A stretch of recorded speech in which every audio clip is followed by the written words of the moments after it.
Blog Talk Radio. Hello, everyone. Welcome to Laurie Smith on Blog Talk Radio. Good evening. It is 6 o'clock p.m. here in Calgary, Alberta. Glad to be here. We have a great show lined up. We have Jane Rowan here with us. And Jane Rowan, this is such an honor. Jane Rowan is the author of River of Forgetting, Memoir of Healing from Sexual Abuse, and also writes a lot.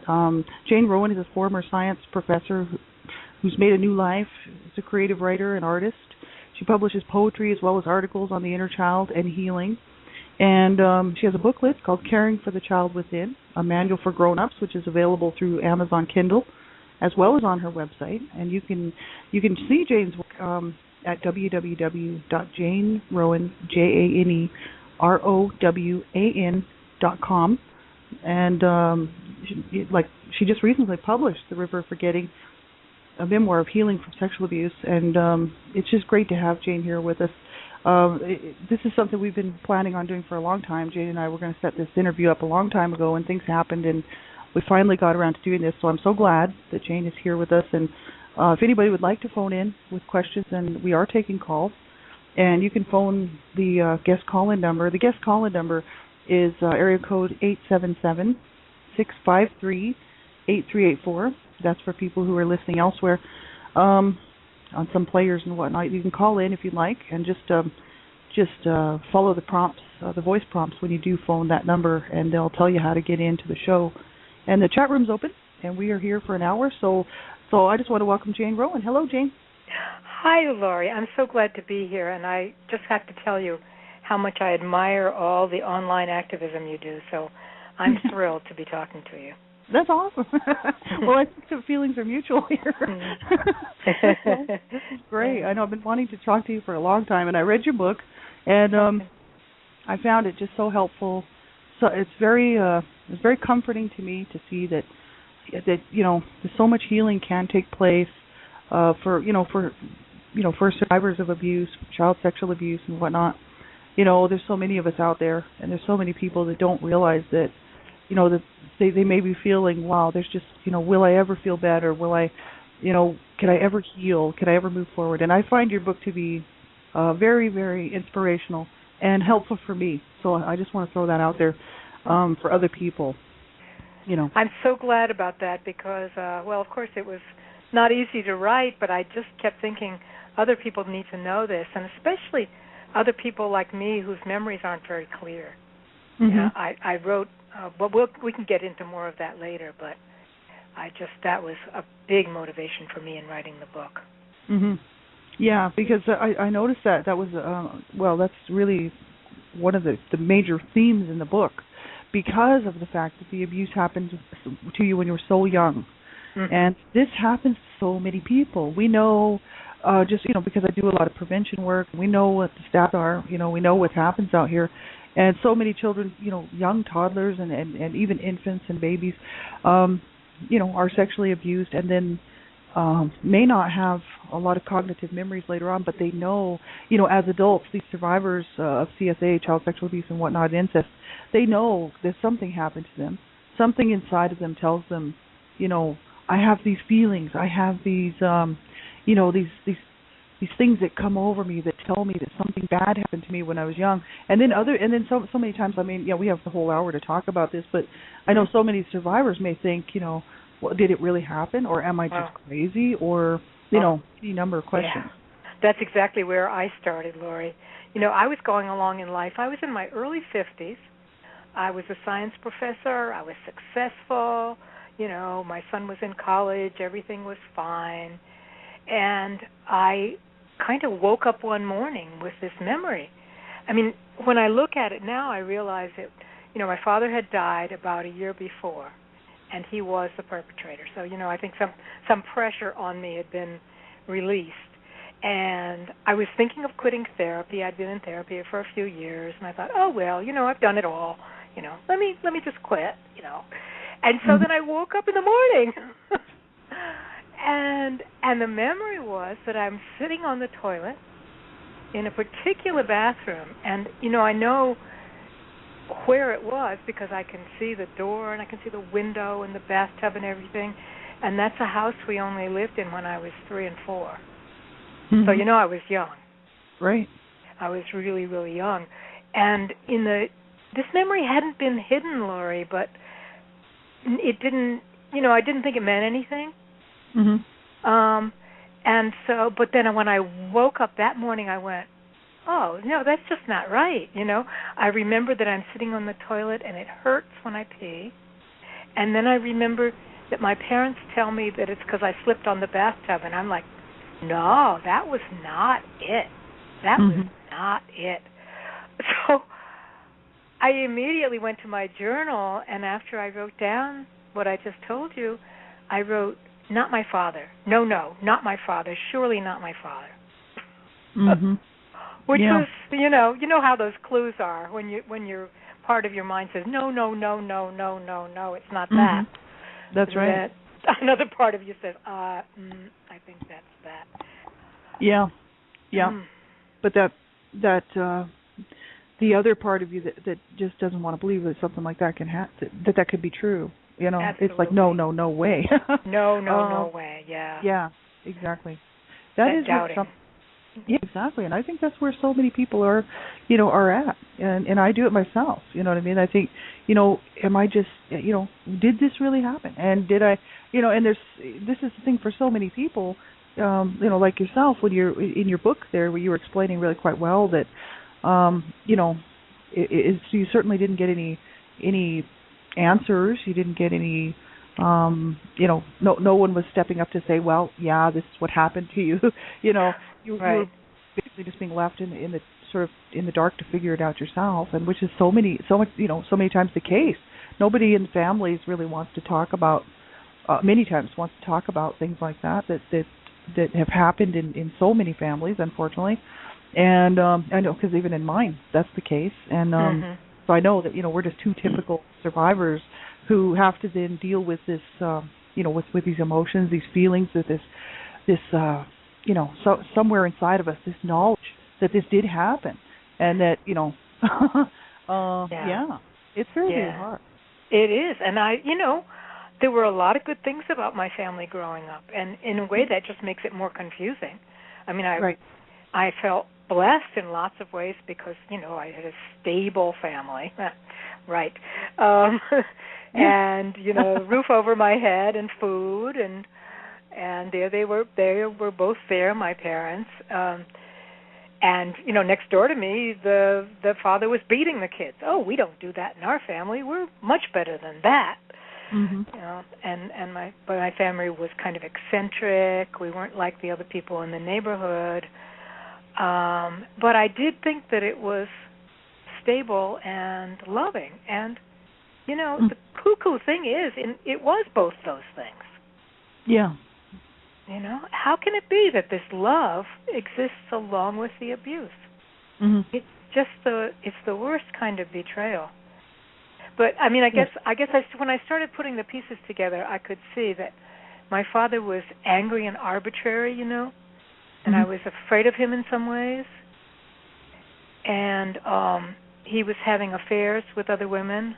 I knew that, even when I was young. And some really strange incidents that would happen, like, should I tell you a story? I was about 10 years old when I came home from school for lunch, and I saw two dogs playing tug-of-war with a stick. And I ran inside, because my father's shop was in the basement. He worked from home. I ran inside, and I said, 2 dogs are playing tug-of-war. And he said, are you sure they're not having sex?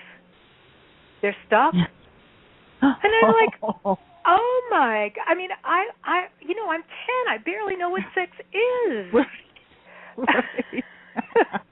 It's like, oh, my God. Yeah.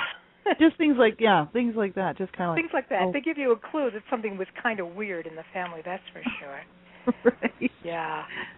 Yep. Yeah. It's those, and it is those little things. You know what I mean? Because that's the whole. I think that's what so many survivors, so many people, who are abused as children, are sort of typically in the same boat. Of well, our family wasn't that bad, and right. it's not always such a horrific case where the family's just completely, dysfunctional or just completely bad. You know what I mean? There's lots of people. I've actually met many survivors of child sexual abuse who grew up in these seemingly normal families. You know what I mean? Exactly. And that's what makes it so hard because, while the child is growing up in this seemingly normal family and there's not, and obviously there's something that happened that is definitely not normal. Well, how does that child then deal with that? What context is there to, for the abuse? Where does that fit in? It doesn't fit in. It doesn't. So, yeah. And I think it's never talked about, and it's forbidden to talk about it. I don't know. Do you know this book called Betrayal Trauma? By no. Jennifer Fried. She talks about how one of the biggest parts of the problem of abuse is that we are betrayed by the people that we trust. Yeah. And that's why we have to suppress the memories in many cases, or suppress the feelings, one or the other. But how could we come to breakfast every morning if we remembered what happened the night before? Right. We really couldn't. And she uncovered some really amazing evidence that from people whose abuse was actually documented by hospitals and police, that later on in life, a lot of people had forgotten at some point along the way. And the closer the relationship to the abuser, the more likely that the forgetting happened. That's interesting. I think I've heard of the study. I haven't read the book, but I think I heard of that study. A friend of mine was telling me a little about that. Yeah, that's right. They said that many of the people actually that were in the study who were abused as children actually forgot. Yep. And some of them just, like you were saying, they just repressed it and didn't think anything more about it. And I've actually doing the research that that I've done and lots of people do looking into this stuff. It's I guess it's just a way of survival. Like you said, you have to be able to go down to the breakfast table the next morning and have your breakfast.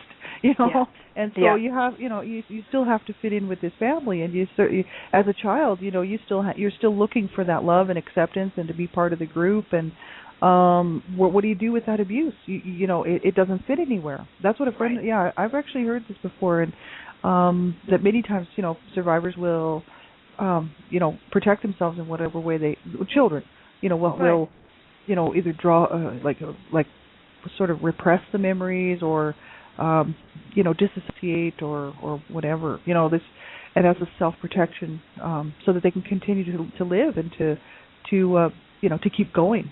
To grow up as successfully as we can. And I mean, it's amazing what people do grow up. They grow up to be pretty successful people, and then, as you said often, it's later in the 30s, 40s, or even 50s that the memories come back or the feelings come back. And then it's whammy time, isn't it? Oh, exactly. Boy. I know. You're right about that.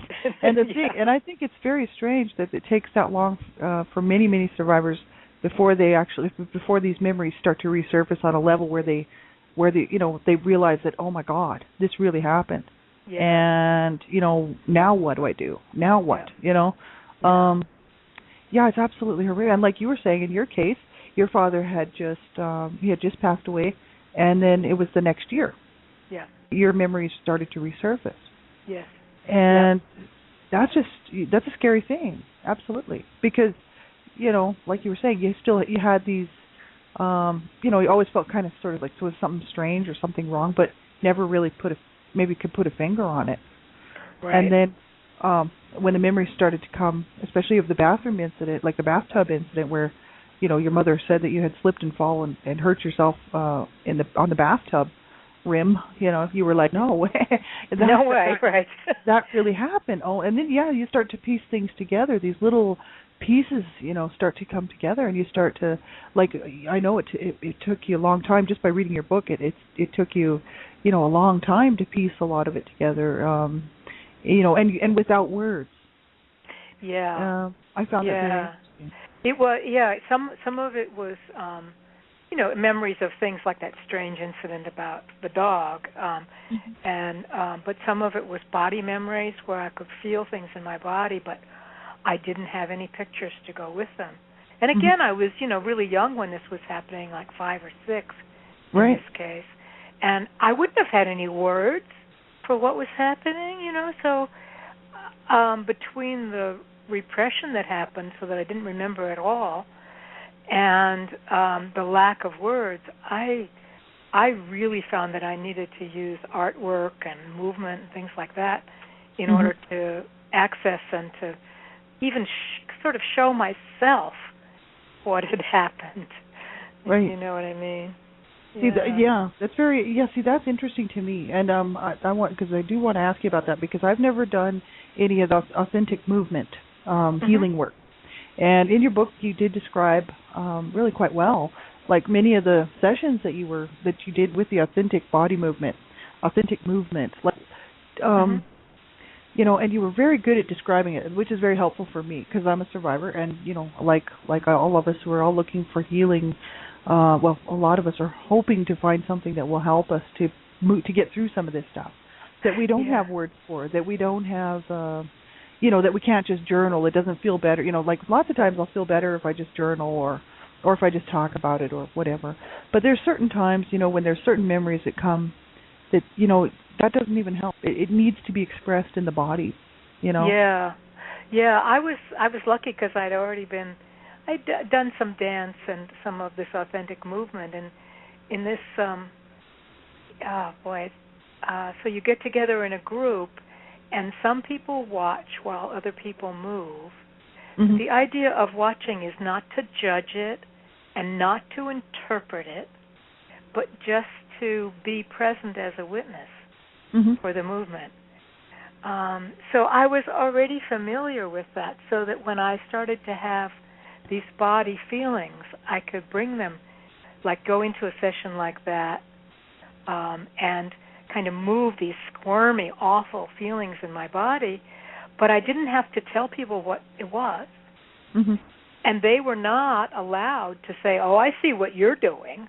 Right. That wasn't part of it. So there was an amazing safety in being able to kind of act it out, but not tell, so that I could tell but not tell.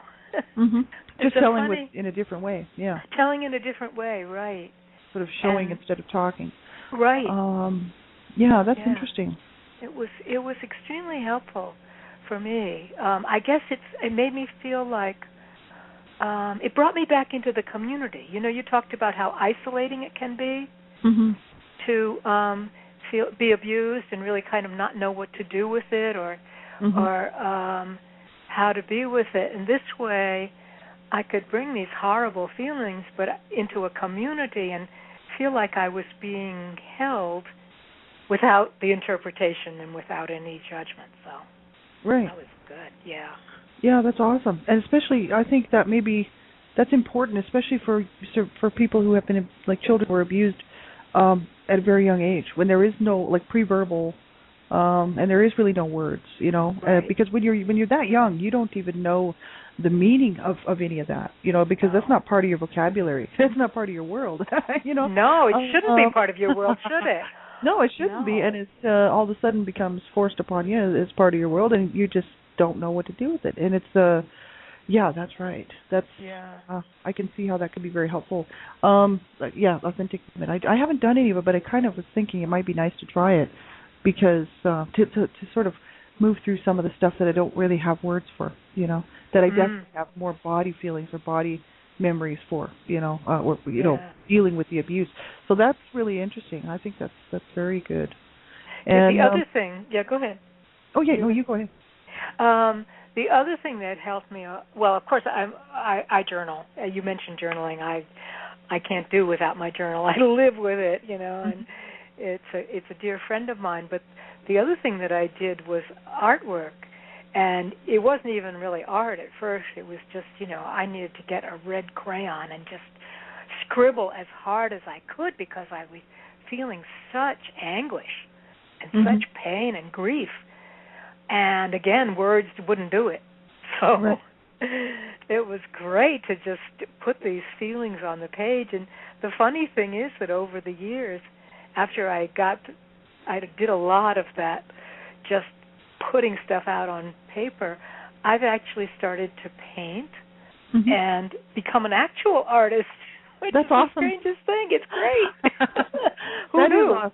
Yeah, exactly. Well, this is the thing. Well, yeah, because it's you're because you allow yourself to express yourself, that way. I saw, one of your pictures that I used for the show here is one where you're painting. Oh yes. In the background there. That is beautiful, absolutely beautiful.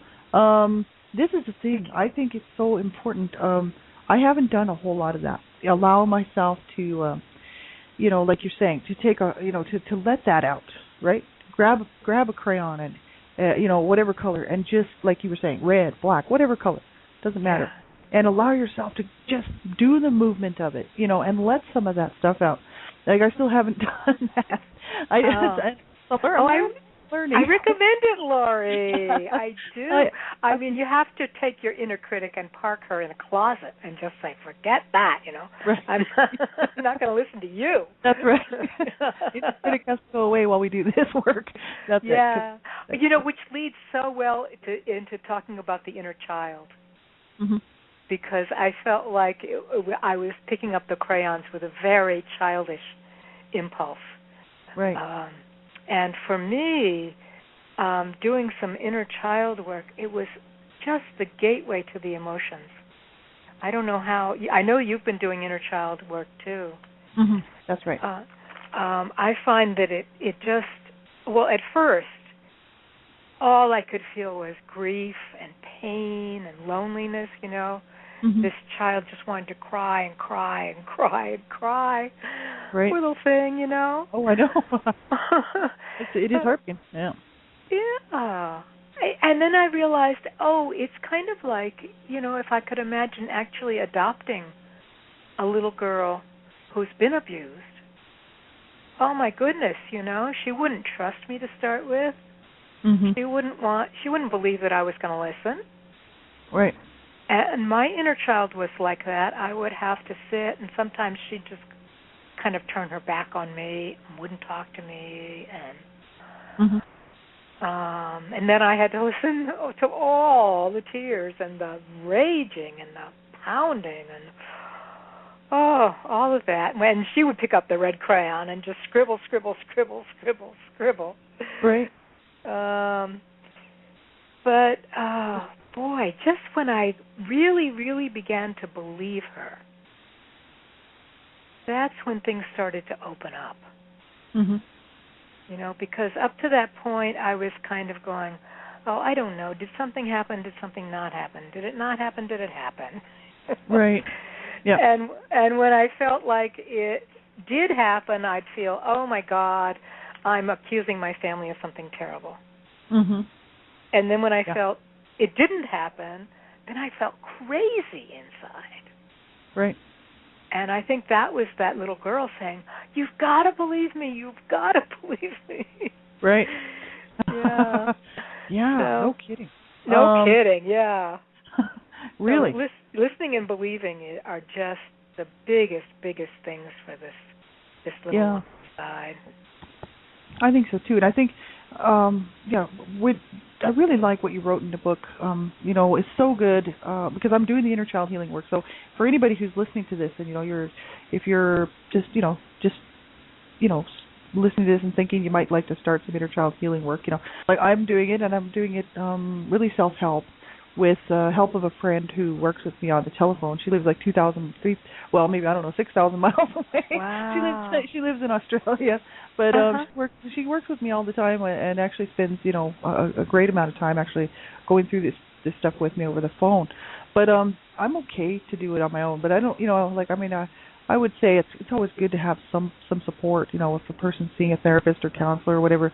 But I really find the child healing work it's helping me out a lot. Because I knew that I had one inner child anyway, this one inner child that I could see from so far back. I mean, even when I was, so far back, let's say even in like my 30s or like 30s, 31, 32 years old, I really could see this inner child, and and I could see what age I was, and I was like, oh wow, I am just so, you know, this little inner child is so unhappy and just so hurt, and so I could see her, but I really didn't do any work on it until just this last, I'd say, year, maybe this last 6 months or so, almost 6 months to a year.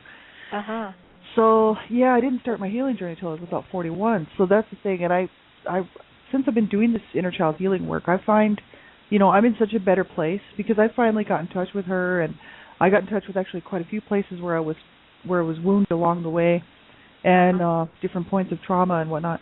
That I'm working with the, to provide this sense of, that hey, I do, I'm here. I'm here for that little one. I'm here for you, and I do love you, and you are loved, and you are a good kid, and you did not deserve that. And I guess it just reinforces, and gives my inner self what I didn't get as a child, what I didn't hear as a child. Absolutely. I felt like that was really key to transformation, and as you know from reading the book, I did that very intensively with my therapist, and she kind of modeled the love that I could give to my inner child, so that I learned how to begin to give that love. But yeah, just really feeling that intense love for that little girl who didn't deserve a bit of it, who did the very best she could. Oh my goodness, tried so hard. Was actually such a good girl, and yet got so betrayed. I agree with you. There's nothing like going back there and doing the healing, not just witnessing the pain, not just knowing that something happened, but kind of getting in there and adopting that child. And bringing her home and talking to her every morning. I still sit down for 25 minutes every morning and listen to the inner child and talk to her and see how it's going. And these days, often, it's maybe more lighthearted, or she just wants me to hug her for 20 minutes. It's like, I can do that. Yeah, exactly. That's awesome. That's so good. Absolutely. I know that's what I'm working on now, is just learning how to go in and make sure that I do spend the time, to go in and give, I have quite a few inner children actually, and get them, what they need. And I'm still working on a few that are actually really still pretty messed up. From reading the book that I got in touch with all these children, and then there was this lost one who just, was down the bottom of a labyrinth. She didn't want to come out. She didn't want to be found. So I agree, it can be a lot of different inner children who need special care over and over again. Yeah, that's right. So this was quite an interesting process, but I really like the way that it's very helpful for me to see your process, because it allows me to at least have an idea, that, okay, this does make sense, what I'm doing. This totally does make sense. Because, it's, it's just good to see that, right? So this is very good. And I was going to ask you, like we were, like in the book there, I thought this was just so interesting. Towards the end of the book, you wrote a piece, and it says, doing the inner work about the abuse while being professional on the outside left me feeling I was between two worlds, possessed by demons. That's a quote from your book, and I just found that interesting because you were, as an adult, I mean, you grew up, you didn't have any, real memories of the abuse, and you went and had a great career, and had family and children, and here you are, this adult woman, professional out there,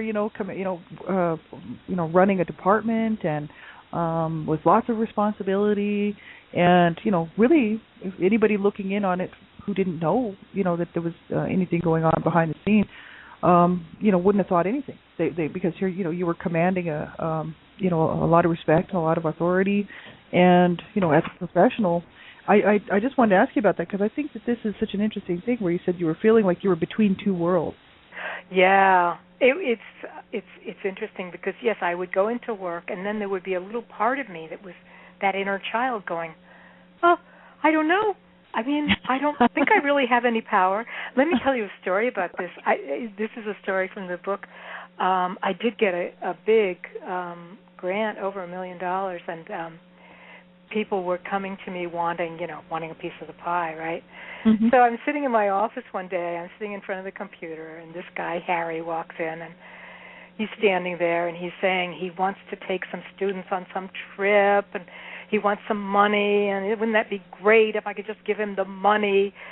And I started getting this horrible, overwhelming feeling. And then, I'm sitting, he's standing. From this perspective now, I can say, oh, yeah, my face is about at the level of his belt buckle, which is like, too much like something that happened to me early. Mm-hmm. So I stand up, and I tell him, no, we have to take it to the committee. It's not for me to just give you this. And so the adult is behaving reasonably, talking, right, walking, looking like a grown-up. Right. And inside, that inner child is just saying, well, it's really just panicking, mm-hmm, absolutely panicking. And I was able to leave work shortly after that. I just drove home sobbing. Yeah. Yeah. It was crazy. Yeah. Just the realization that, really you got two different worlds going on. Yeah. One is, this outside world where had that not happened to you and had the abuse not happened to you, you'd have been fine. but in the meantime, you have this wounded part of yourself that, that recognizes these things. For instance, like, maybe you as the adult wouldn't have thought anything about the belt buckle with the guy standing there, but the inner wounded child says, "Oh my God," you know what I mean? Yeah. And that's where so many people feel like you said, they feel like they're either crazy or they're possessed by demons, like you said. And this is, I think, so many times this is what happens to people because there's so many triggers, so many different types of triggers. The funny thing, Lori, is that some of these, they were mostly guys because it was a science department, but some of these other faculty members would have temper tantrums in the halls. Mm-hmm. They'd have fits. They looked like a 2-year-old. Right. It's just they didn't know it. Right. So who's crazy here anyway? Right. Yeah, that's right. Makes you wonder sometimes, doesn't it? You're right. You're right about that. There's lots of people out there acting like little children. Not just people who have inner children problems. This is it. Well, yeah, they may have inner children problems, but they don't know it yet. You're right. That's what I think. Right. That's what I agree with you. I think that we all have inner children. It's just part of us. It's who we were. It's who we are. Yes. And it's not like you grow up and then you just leave these inner parts behind. They're still there. And well, that's I think really really fascinating. I think I love the inner child work for that because again, knowing that other people have inner children too. I mean, even they come out in crazy ways. Mm-hmm. Makes me realize, we're all human in some very similar ways. We all have old triggers, whether they're huge ones or little ones. Mm-hmm. And, it makes me feel compassion for other people, actually. Yeah, absolutely. When they're not driving me crazy. Well, yeah. And that's okay to say that. Sometimes things are just a bit much. It's like, okay. That's all right. But, I just think, and it also, just looking back, like, so here you are, this professional, like, I know for myself, like, I grew up in a home that was very abusive, and I almost feel the opposite. Like, I feel that because I work usually in administration and offices and whatnot, and sometimes corporate offices, but I don't manage them. I'm usually like just one of the regular office people. But even in that scenario, I feel like I'm living a double life, in that way. Because I'm not used to, I suppose, part of me is just used to being around people that are cursing me or hurting me. You know what I mean? I grew up in this sort of abusive environment, and so when I go out into the work world, I almost feel like I'm the one who is doesn't really belong there. You know what I mean? And so it's hard Yeah. for yeah, it's hard. It's just extremely hard for me to, even though I do it, I just do it anyway. I'm like, I don't care. I'm doing it anyway, and I can maintain and I can manage, But it's just sometimes I sit back and I think, do I really belong here? Do I really am I good enough? Am I able to do this? And I think, so many times there's so many of people who are wounded as children who may feel that way. You know what I mean? Can they really handle this job? Can they handle the responsibility? Can they? And that's just their inner children, just not sure, whether or not trust adult you, because they couldn't trust, obviously the trust barriers were broken, as a child, right? And with very important people in your life, right? Whether it's your parents or somebody in the family or somebody close to you, it's hard. It's very hard then to learn how to trust even your own decisions and trust your own abilities, capabilities, judgments, whatnot. So it can be very hard on people, I know. And I think how to feel safe in this world after an experience like that. Very hard. Yeah, that's right. It sort of does set you up for this, it sort of sets you up for a fall at a very young age. Oh gosh, yeah. Yeah, then you're just basically trying to stay afloat the rest of the time. And even though many of us, like you said, many people do go on to do great things, and it's not like it has to be that it has to completely destroy us. And that's what I really am working on right now. It's because that's what I was letting it do. I was just letting my past run my life, for until I hit about the age of 41, which was about 4.5 years ago. And I finally decided, I said, that's it. I'm changing this. I'm changing this around. This is changing because, I obviously need help. And, why am I not allowing myself to get help? Like I'm a person. I have every right to get help, just like everybody else. And yes. So, why can I not get help? So I had to convince myself that it was okay for me to get help. Because, I didn't even. It wasn't something that I thought that I could do because I never had any help as a child, and I just felt that I should just deal with it, and So I can see how that pattern would get set. Yeah, it's just like deal with it. Where you get slapped around, deal with it. Mm-hmm. I so admire that you now know that you're worth it. Yeah, that's right. How about that? It's great.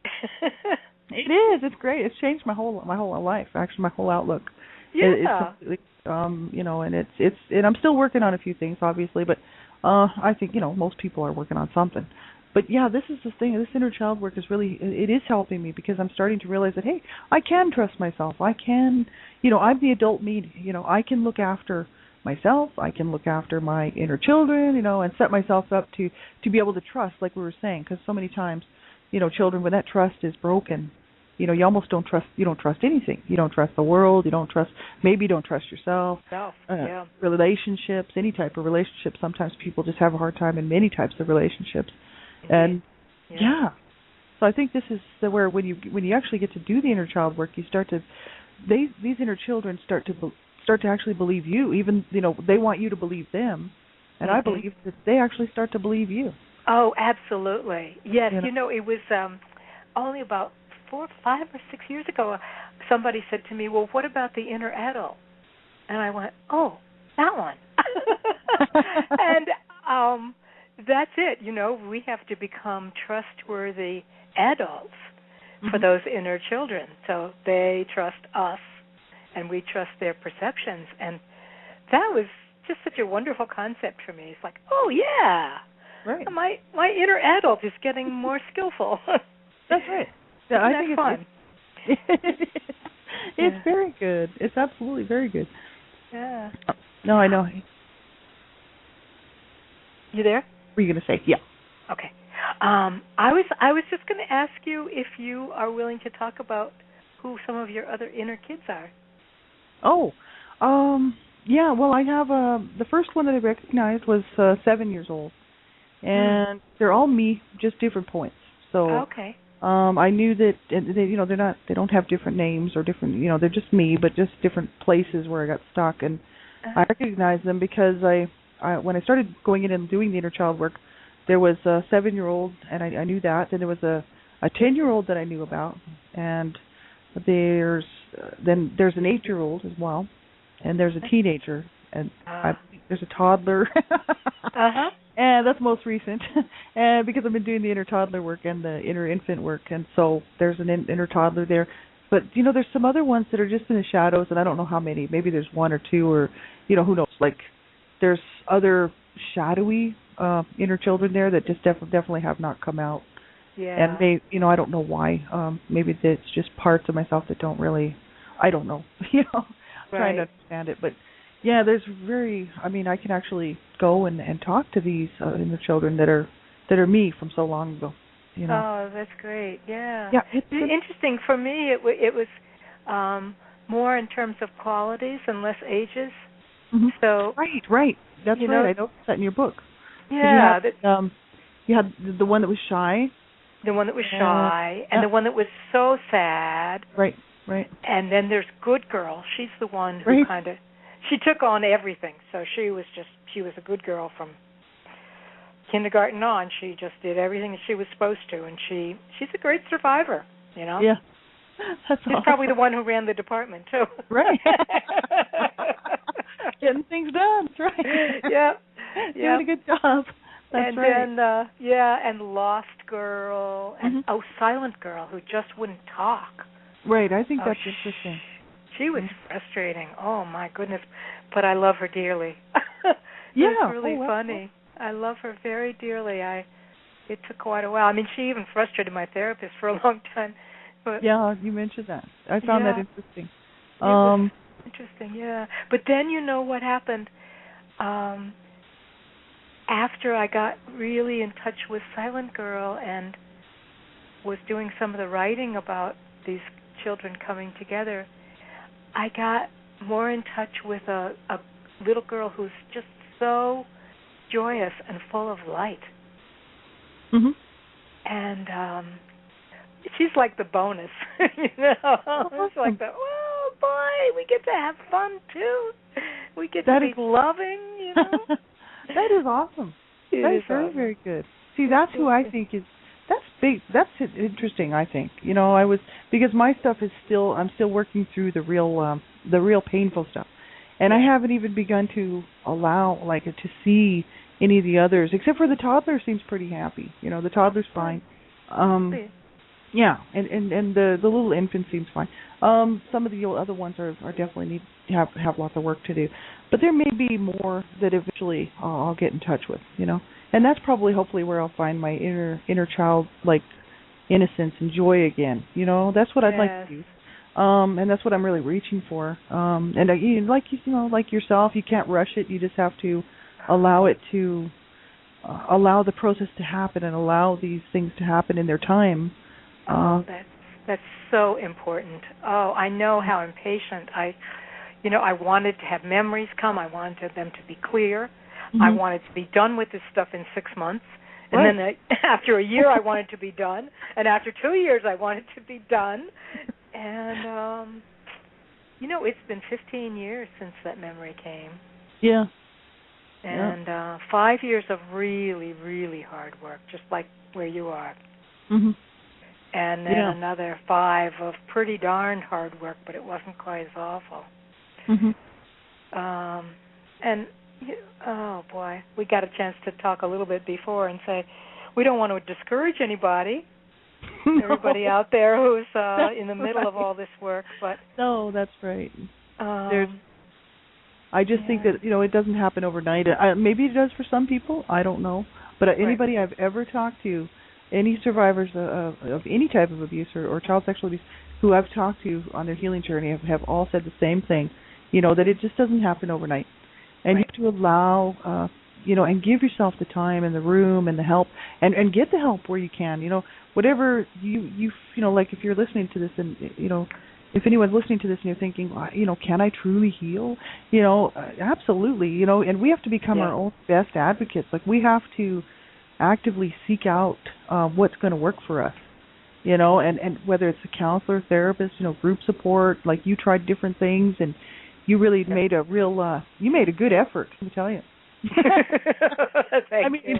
I think you did Yeah, really well. yeah. Just by reading your book, I'm like, wow, like you just really put it all out there and said, I'm going to do this, and tried all the different things, and tried, and I think that's wonderful. I think that's a real testimony, because what that says is, you know what, I'm willing to try anything so that I can heal and I can feel better and I can help myself, like that's so good. We have to give ourselves permission to do that. We have to say, I can do this. I can do this. Yes. I can get help. I can allow myself to get help and to heal and to find this joy, to find this place within, this creation, that I am, that I belong to this big giant creation, and we all, this should be okay. Yes, it should. And for me, it was a big barrier to really trust my therapist and let myself get dependent on her. For somebody else it's a different way, but for me that was helpful, to have like a good parent after all this time, somebody that I could really, really trust. Right. And one of the things that she's always said to me is the slower you go, the deeper the healing. Yeah. Well, that's good to know. Yeah. So if you don't rush it and you actually take your time and allow yourself to feel what you need to feel, and I guess all the different things that we need to do, whether it's grieve, mourn, or allow ourselves to get through these things, the time. Yeah. Yeah. Well, the deeper it goes. Yes. Yeah. That's excellent. Well, that's good to know. That's very helpful. I know your book was very, very inspiring to me and very hopeful for survivors. So if anybody's listening to this, A River of Forgetting, like the River of Forgetting. Yep. They can find that on your website, and that is www.janerowan, JaneRowan, all one word, JaneRowan.com. And for anybody listening, I really hope that you will get a copy of the book. It's a great book, The River of Forgetting, a memoir of healing from sexual abuse. That's a great. I love I just think you're a great writer. Oh, thanks. I worked on it. I love writing, but boy, it took a lot of editing and a lot of smoothing and all that. And I dedicated myself to that. I wanted it to be beautiful. It is beautiful. Absolutely. Thank you. I was fishing for compliments, but I think it was part of the process that I wanted something of beauty to come out of this. Mm-hmm. That's a symbol for all of our healing. Mm-hmm. That it's not just trying to get back to some, kind of basic functional state, but there's real beauty in each of us, and that's what the healing is about uncovering. Mm-hmm. Wow, that's awesome. Yeah, that's what I see. I just found that it just takes you to another. It's not just a book about abuse. You know what I mean? That's what I hope people will realize. It's just a beautiful story, and it's really well written. And because it takes you, I actually feel like I'm there with you. Like I can actually see, like while reading, like from page 1 to the very last page of the book, like I feel like I've been there with you. Oh, wonderful. And I can see all the things that you could see, and which means the good things too, like just all the good stuff that you remember from your childhood, and not just the bad stuff, mm-hmm. and the good things that you remembered about your family, and not just the bad stuff. Right, right. It's really quite. It just I don't know. It's a beautiful book, and it's a beautiful story, and I just think it's just lovely. It's a great book, so hopefully people will get a hold of it. But I found it's very helpful for me because I am doing the inner child healing work, and I can see that through this process, there is healing, there is hope, and for me that's I keep preaching that. Yes. Telling people it's like there is hope, don't give up, because I know that. You're walking the walk and you're talking the talk. You're doing both. Yes. There's a lot of us out here who are doing that, and it's because it's true. It's so true. And so I think it's beautiful. And yeah. So you mentioned a spiritual component to healing. Do you want to talk? Do you feel that spiritual? Boy, it's one of the hardest things to put into words, but I do feel like there's a spiritual component to healing, and I'm not I don't belong. Well, I'm a Quaker actually, but I don't belong to an organized religion in a way. But it's more a feeling that instead of living with fear and anger and even hatred, that by going through this inner child work and working with a therapist who was so very loving, that my heart just opened up. Yeah. And a lot of times that comes to me in nature. I'll just see a sunset or a tree and my heart opens up. But even, sometimes when I had done some really, really big healing, one time I was riding on the subway in New York. I had been visiting my son, and I was just looking at the people in the subway. Well, the subway is grungy in New York. It's just, it's loud and there's things spray painted all over the place. But I was just looking at the people around me and thinking each one of them was a miracle. Yeah. So, finding that, you're so right. It's being able to look at whatever we're looking at, through the eyes of love and compassion and, this sense of like oneness, like, that yes, we all are here and we're all sharing this experience. That's what I've found that I've learned this last, I've done a lot of looking into, my own feelings on the whole, spirituality and especially to do with healing.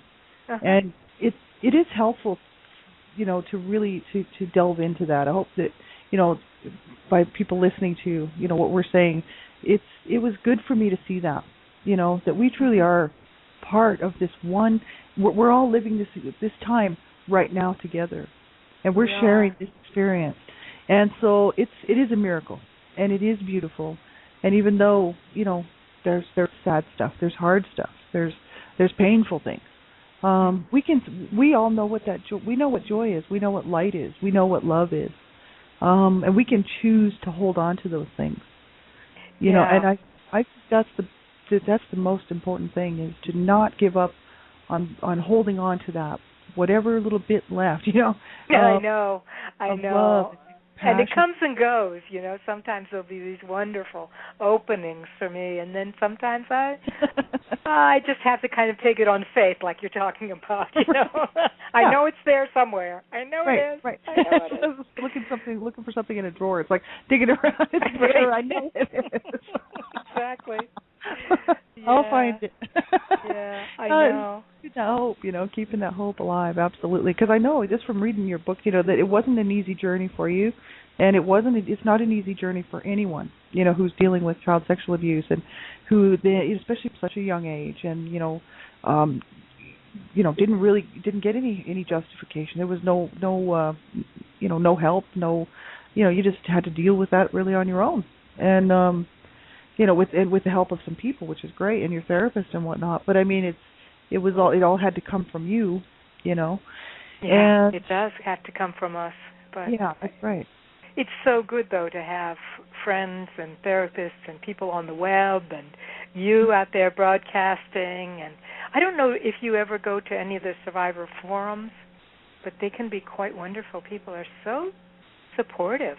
Yeah, I used to actually, but lately I haven't been doing that. But it was a while. Probably about, at least 3 years ago. I was actually doing quite a bit of that, and then I got busy, and I think it comes and goes. But you know what's so striking to me is that I think, if you think this is true, that people who are abused can be especially sensitive to others, and kind and generous, kind of because we know. Right. We know some of the dark stuff, and we're willing to, be somewhere else. We're willing to give a little extra.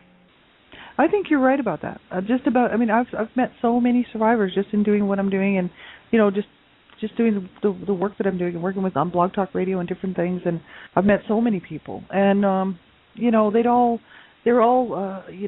they try to be anyway, compassionate and empathetic, and to listen, to really listen, and to really be there. So I think because we know what it's like, to be in these places where we needed someone and there wasn't anybody there. We needed help, and the help wasn't there, and that's that's the thing. So that's why I hope if anyone's listening and you are a survivor and you haven't really started to reach out, just make sure that you just know that there's some great stuff out there, and there's great people out there, and there's you have to you do have to watch. You have to be careful who you trust and who you tell your stuff to, and you want to do it in a safe environment with safe people. But it is available, and there are lots and lots of resources and stuff out there for people. When I started my healing journey like 4.5 years ago, that's when I really started looking around on the web to see what was out there. I thought, man, I've got to start looking into this. And I joined a support group, an online support group. And like you were saying, with forums and whatnot, and that was very, very helpful, because I finally had someone to talk to who understood where I had been, what I had been going through. Yes. And didn't think you were being dramatic, and didn't think exactly. you were being all that stuff that people can think. Exactly. Yeah, and then there's that whole thing. Like, I know it was really a running theme in your book was that, will they believe me? Will she believe me? Will he believe me? Am I going to be believed if I tell my story? And it sets you up to be very vulnerable, in a vulnerable space, because you've already been wounded, you've already been hurt, and betrayed, and then it sort of sets you up to say, will I just be betrayed again? Will I just be hurt again? But actually, like I found when I went to this group, this survivors group, it was awesome. For the first time, I had people telling me, "Oh my God, you certainly didn't deserve that, and we're glad you're here." And it made a safe place for me to tell my story, and to get it out. I needed to talk to somebody, and obviously, so that's why I always encourage people. You have to reach out, and find a safe place and a safe group of people to help you. Right, and there are so many different ways of doing that. Friends, therapists, online, whatever feels safe at a particular point is the thing to do. That's right. That's right. So this is great. This hour goes fast. I know. Yeah, didn't it go fast?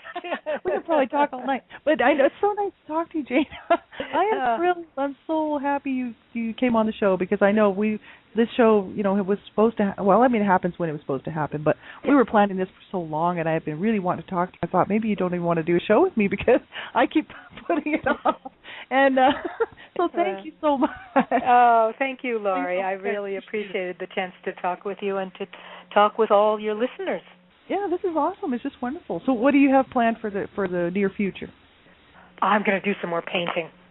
Nice. I've got some really wonderful, juicy things in mind. Oh, that's awesome. And enjoy the New England fall. So. That's there you go. This is the best time of year. The foliage and the leaves changing color and all that good stuff. I bet it is out in Calgary too. Actually, it is.